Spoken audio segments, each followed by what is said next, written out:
my lucky day. It's my lucky day. It's my lucky day. My lucky day. Don't need a pot of gold, a rabbit's foot or to be told. It's my lucky day. It's my lucky day. Hey guys, I am back out here again today. I've now bought some cabling, so I'm actually going to try and work out how to wiring it all up, ready for when I cut the track so I can lift this section out.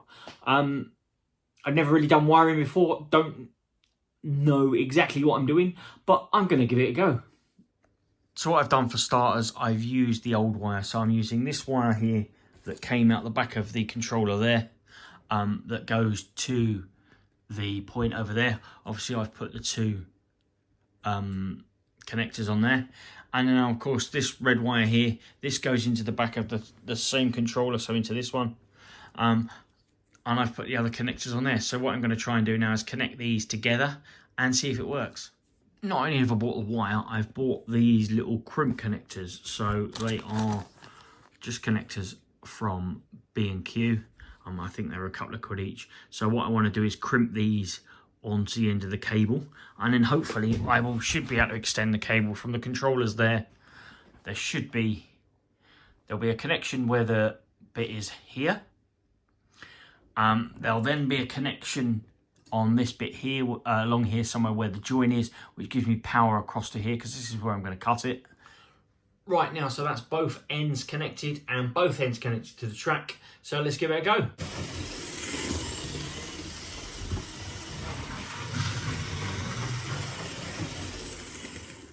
So as you can see, that works perfectly well. Obviously I say I need to get a crimping tool, but that now enables me to then transfer the power over to the bit that I'm going to cut. So I'm actually pleased that that's worked.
So I am back out here again today. It is now the 11th of March, and I've been and bought myself one of these. Obviously, as you saw last week, I was trying to crimp it and stuff like that, but I didn't really have the right tools. What I'm going to do today, I'm going to measure out the wires where I want the wires. I'm going to cut it and crimp it and get it all into place and ready to go. I have all three lines now working. What I intend to do next is, now these are working, what I want to do is I want to eventually get rid of these. I want to drill through here, and I should connect the wires on here. So that'll be my next point. I'm just going to do it on the three straights here. So this one, and that one over there. And then all I need to do on this middle bit here now is cut here. So when I cut on the three tracks, I need to create an extra bit of power. So this bit in the middle, because there'll be a cut there, and there'll be a cut there. And obviously the bit in the middle will need power to it. So yeah, I will cut that and then I'll extend the power to it. But I'm happy that I've got all three tracks running and the power's working exactly how I wanted it to. That's the crimping done. It's not the neatest, but I've never really done crimping before. But yeah, that's the point. This is going to be the connection. These are going to go under this bit here. So when I pull these apart, obviously there'll be no connection, so I can effectively unplug these that are going to be under here and then lift this piece out. So I am back out here today. It is Saturday the 18th. I've managed to get a few bits and pieces from my father-in-law, which will enable me to cut the track. As you saw last week, I tinkered around with the wiring. I got the wiring to where I want it to be, where I need it to be and stuff like that. It's fairly easy, fairly standard. The next part is attempting to cut the track. So what I'm going to do on these, I'm looking at removing a couple of the little sleepers and then looking to cut the track. If you see with this track here, there's a little gap, look, just here, where the tracks are exposed. I'll show you on the back. Just here, look. So I'm going to try and cut through those and see how it goes. So I've managed to cut the track on the inside loop. So I have one cut there, and I have another cut there. So it does now lift out and fit back in. And the same as this side, lifts out and it fits back in. All I need to do now is put power to it and test it. It is now all wired up, so hopefully the train should now complete a complete loop, even though there's a cut in the track. So let's give it a go. That's working exactly how I want it. It doesn't filter with it. You can't tell that there's a join there. The train doesn't notice at all. It goes straight over. That's both sides. Let's stop it for a minute and let's go backwards and see how it handles it backwards.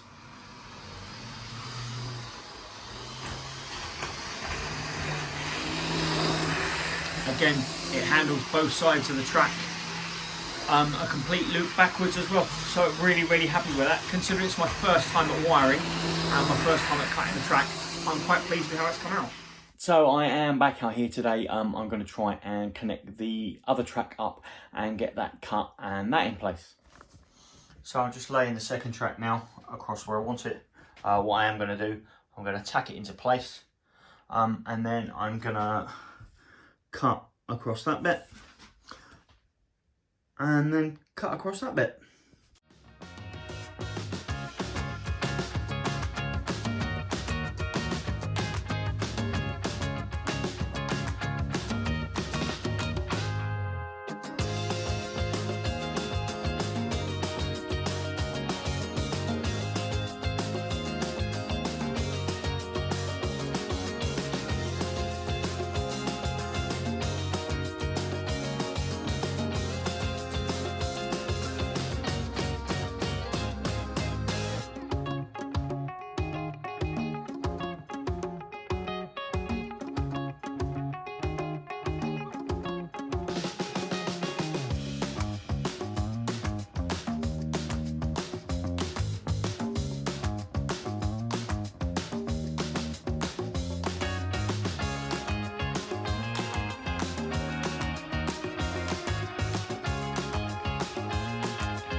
So this cut is now done. I need to try and line it up properly and make sure that the train runs smoothly over it. So I've encountered a problem. So what I need to do is I need to change these. I think I said before, I'm going to basically change these now to supporting wood under here. So what I've done today, I've got the two bits of wood already measured and cut up. I'm basically going to stick those on the underside here. So basically they will sit like that. So it will be onto the unit, but there'll obviously be some support for the shelf bit as well. This will be both sides, so it will sit both sides exactly the same. Obviously that will be flush there like that. And once it's done, I can then take these off and I can actually lay, because the problem is at the moment I can't cut this piece of track because the bracket is directly underneath it and it makes it too high. I have now installed the wood both sides. I've also removed the brackets that were on here. So now this should fit nicely. I'm going to try and line up that piece and that piece to start with. And let's see if it runs. Now I'm going to pop this bit on, slide it in. It literally just slides in. That is now sitting in place. That should be level there. I need to push that bit down slightly. So that should also be level there. So if you give this a run for a second. So we'll put this on there. He runs quite happily across that way. Runs back that way, and he runs across there as well. It works well that way. So now let's stop it and try it the other way. So as you can see, it now goes both ways across the cuts. I'm really happy with that. It's actually come out really, really well. Let's try it now with 2 carriages on it.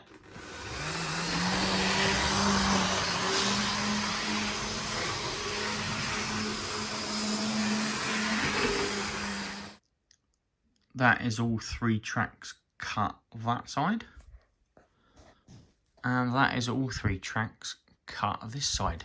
So effectively now this section should just be able to lift out. What I'm going to do first, I'm going to test that the trains work across all of the cuts. So let's now try the engines and see if they go across the cut. As I've got the middle line connected, I shall start with the middle line.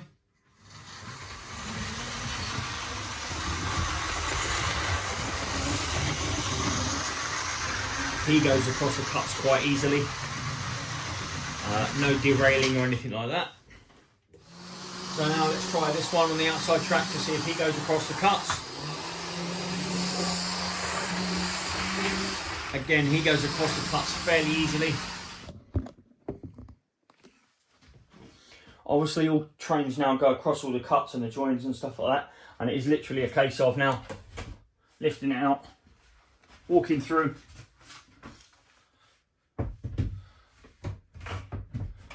and then putting it back into place.